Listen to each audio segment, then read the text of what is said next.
تکایە بیستنی دەنگی هەر نەوڕەسەیەک با منت بیر بخاتەوە، بڵێ ئەو دڵی بە دەنگی نەوڕەسە کرایەوە، بەلای هەر شتێکی جواندا گوزەرت کرد، لە جیاتی منیش تێر بڕوانە لێیان، بڵێ ئەو بۆ جوانیە مرد، کەچی جوانی بەدەک من بەری دەکەوت.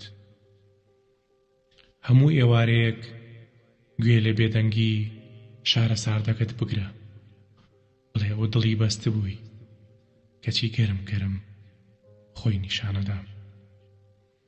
هەموو جوانیەک لەبەر خاتری من ببینە، لەزەت لە هەناسەدانی ژوەر بگرە، هەموو تەنها پیاسەکردنێکت دەستی من بە خەیاڵ تون بگرە. من لە خەیاڵیشمدا پێویستم بە دەستە گەرمەکانی تۆی. بمبەخشە من کە پیاوێکم لە غوبار، پیاوێکم بووم بەتەم. تەنها تۆ دەزانی کە من بۆ یەک ڕۆژیش وەک مرۆڤێکی ئاسوودە نەژیاو.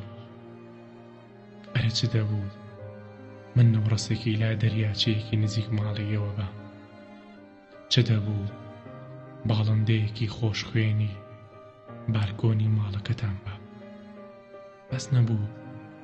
بەس نەبوو گەرمی تۆم بەردەکەوت، بەس نەبوو ئەم بینیت کە قژر شاناکەی، بەس نەبوو من هێندەم بەس ئەوینی من حەزم دەکرد ئەم موشانم بە دەنگی خۆم بەگوێ تا بچرپانایە، نەک بە قەڵەمێکی سارد و ساڵ. ئارەزوم بوو خۆم بەگوێ تا بمچرپانایە، بمبورە. ئەگەر ئەم موشە بێگیان و بێدەنگانە دوانامەی ژیانم بێت. یاداشتەکانی جاویدی قەمبەری.